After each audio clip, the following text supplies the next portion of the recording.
ওরা কেন চিৎকার করছে? হায় রে, তারপরে মনে পড়ল ওদের তো আমি সকালে খাবারই চেঞ্জ করিনি, তাই ওরা চিৎকার করছে।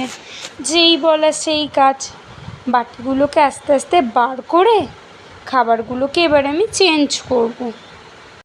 এই যে সব বাটি আমার বার করা হয়ে গেছে।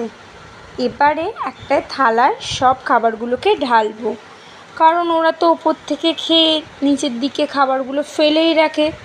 ওপরের খোলাগুলো ফেলে রেখে যেটুকু খাবার পাওয়া যায়, দেখো ওপরের খোলাগুলো আমি সব ফেলে দিচ্ছি। নিচে অনেকটাই খাবার রয়েছে, তার উপরে আরও কিছুটা দিয়ে ওদের খেতে দেব। এই দেখো থালাতে ঢেলে ফু দিচ্ছি, আর খাবার থেকে কত খোসা উড়ে যাচ্ছে চারিদিকে। খাওয়ার চেয়ে বেশি ওরা নষ্ট করে। এই দেখো